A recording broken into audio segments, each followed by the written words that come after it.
Y a-t-il de la vie ailleurs? Et si oui, est-ce que cette vie nous a déjà rendu visite? Ah, les fantasmes de l'homme. Voler ou bien rencontrer des extraterrestres? Les amis, aujourd'hui on va parler d'un sujet qui est palpitant, mais qui a perdu un peu en intérêt ces dernières années. La zone 51. Vous en avez forcément déjà entendu parler. Il s'agit de cette fameuse zone dans le Nevada, au-dessus de laquelle il y a un véritable trou sur Google Maps. Personne n'a le droit d'approcher, autrement des hommes en SUV blanc et en tenue de camouflage vous arrêtent pour littéralement vous fister. Non, en vrai, ils vous ramènent juste à l'entrée de la zone et vous devez payer 600 $ d'amende. Ça fait cher le vlog, hein, en vrai, quand même. Elle fait fantasmer tout le monde. Pourquoi? Parce qu'elle est entourée d'un secret absolu. Les États-Unis ils rigolent pas du tout avec cette zone, et du coup, vous savez très bien comme est l'être humain. Dès qu'il y a un mystère intense et une interdiction autour de quelque chose, bah non, on va fouiner, quoi. On est des petites fouinasses, hein, les humains. Même les gens qui bossent pour l'armée de l'air et qui sont juste à côté de la zone 51 ont une interdiction totale d'y pénétrer. Putain, mais ce genre d'infos là, oh, on a envie de savoir ce qu'il y a dedans, putain, et on est humain. Mais alors, d'où ces histoires de crash d'UFO viennent? Comment ça a commencé tout ça? Eh bien, dans la nuit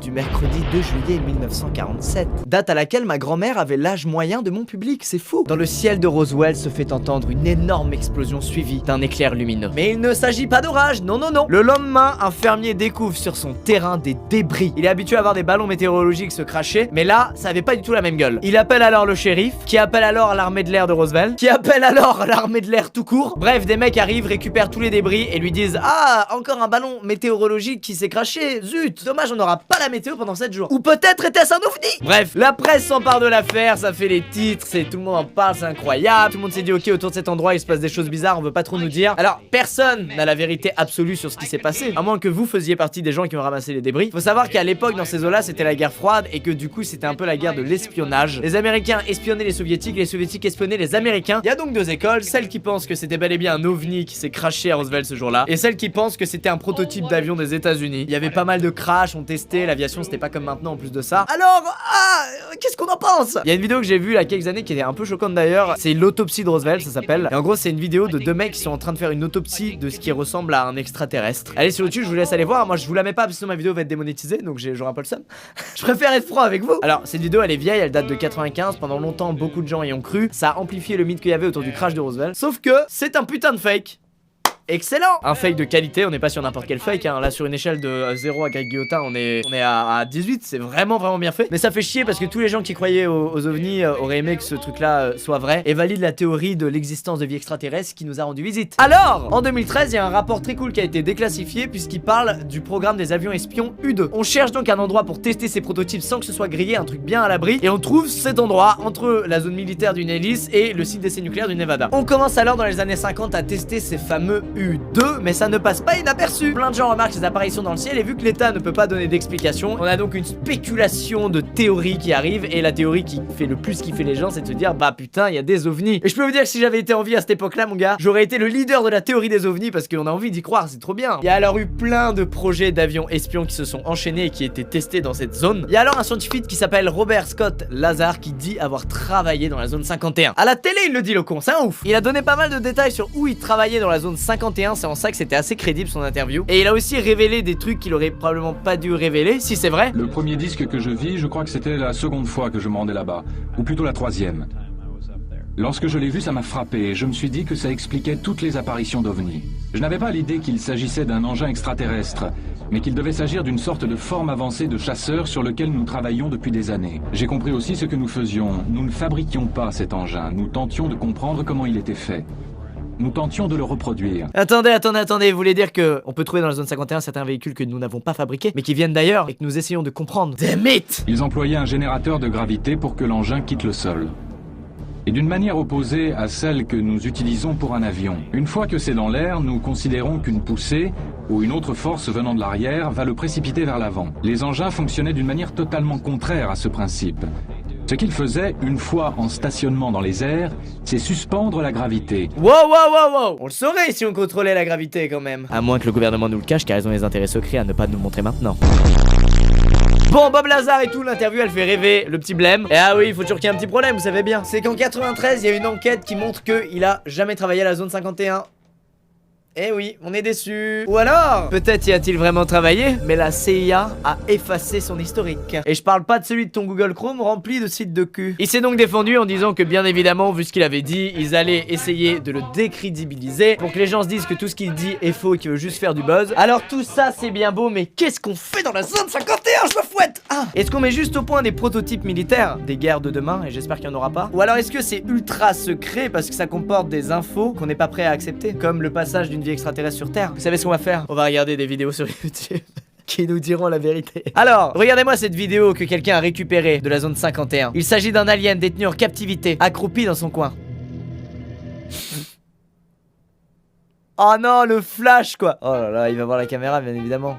Oh là là. Oh non, mais là c'est nul, c'est le bas-fond des vidéos fake ça. C'est nul à chier. Une interview d'un alien de la zone 51, attendez.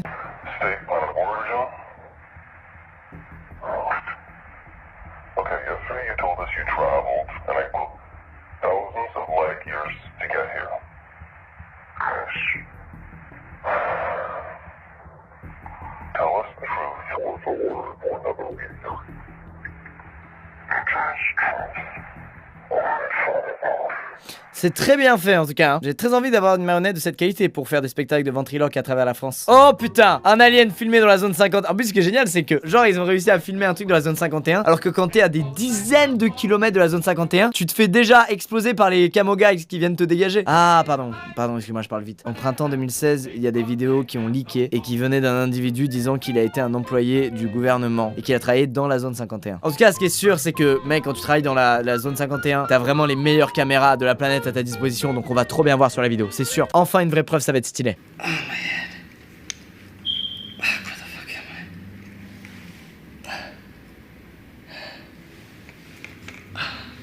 The fuck is that? It's fucking freezing in here. The fuck is that? Mec, t'es chez tes parents, dans la cuisine, t'as vraiment juste éteint la lumière. T'as renversé un peu de céréales par terre pour faire jurcer le bordel. Arrête.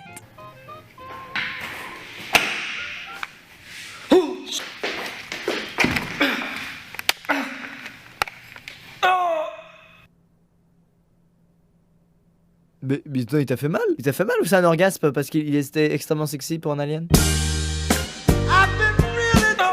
Ah attendez, là, 2016, seulement 6000 vues. Ça veut dire que Google n'a pas encore eu le temps de trouver la vidéo et de la supprimer pour faire plaisir à la CIA. Attends. Tu peux pas parler de trucs aussi sérieux et mettre cette musique. Il a même pas essayé d'être un peu crédible, putain, mais mec, ça me fatigue, vraiment. Oh!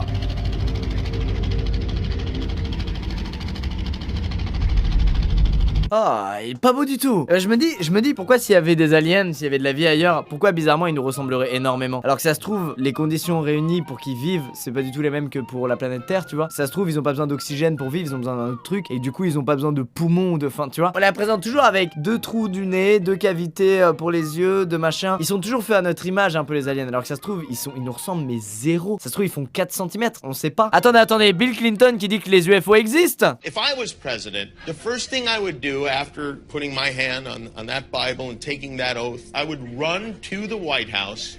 I demand to see all the classified files on the UFOs. Did you do that? Sort of. Yeah, we had I think it was at the beginning of my second term, we had the anniversary of Roswell. So first I had people go look at the records on Area 51 to make sure there was no alien down there. So I had all the Roswell papers reviewed, everything. Et donc? If you saw that there were aliens there, would you tell us? Yeah. You would? I would. We know now we live in an ever-expanding universe. We know that there are billions of stars, and just in the last 2 years, more than 20 planets have been identified outside our solar system that seem to be far enough away from their suns and dense enough that they might be able to support some form of life. So it makes it increasingly less likely that we're alone. Ok, on a compris, Bilou. Tu gagnes en crédibilité quand tu dis qu'il n'y a pas d'aliens dans la zone 51, mais qu'il y a probablement des aliens hors de notre système solaire. Tu nous laisses entendre que tu crois aux aliens. Et qu'en tant que mec qui croit aux aliens, s'il y avait des aliens dans la zone 51, tu nous le dirais. Bien joué, Bill. Tu n'es pas devenu président pour rien. Oh mon dieu. Un top 5 des apparitions du UFO, je dis oui. Même un top 196, je le regarde.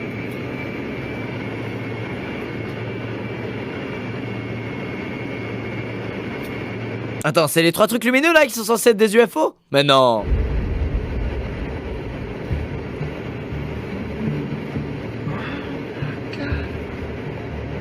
What the fuck? Bon, on sait pas ce que c'est, mais on peut pas dire que c'est des ovnis, les amis. Bah oui, mais j'aimerais bien. En fait, il y a tellement de choses dans le ciel aujourd'hui que j'ai beaucoup de mal à me dire que quand tu vois un truc, c'est un ovni, quoi. Bon, après, dans le doute, vas-y, on continue.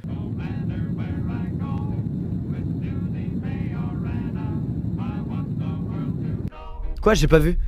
Ah, le truc là derrière. Donc ça, ce serait un UFO. Pour moi, c'est que des trucs militaires et on sait pas ce que c'est pas des UFO. C'est que des trucs militaires. Putain, c'est des gens dans des avions qui voient ça. Moi, je me chierais dessus, mon gars. Oh!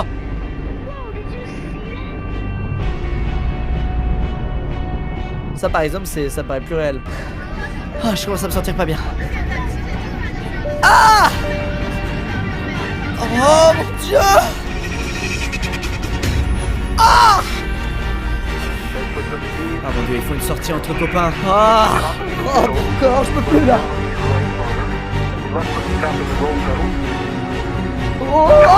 Et bien les amis, c'est la fin de cette vidéo sur la zone 51. J'espère que vous a plu, n'hésitez pas à l'aimer si c'est le cas. C'est un thème qui me tenait à cœur parce que ça m'a fasciné pendant des années, cette connerie de zone 51. Maintenant je m'en bats un peu les couilles. J'attends qu'ils déclassifient des dossiers en fait, tout simplement. Mais ça reste très intéressant et c'est quand même l'un des plus gros mythes de ces dernières années, quoi. Et comme je vous ai déjà dit, quand on sait pas ce qui se passe à un endroit et que c'est très bien protégé et que l'État ne communique pas dessus, et ben on imagine plein de choses. Ou alors peut-être qu'on ne les imagine pas et qu'elles sont réelles.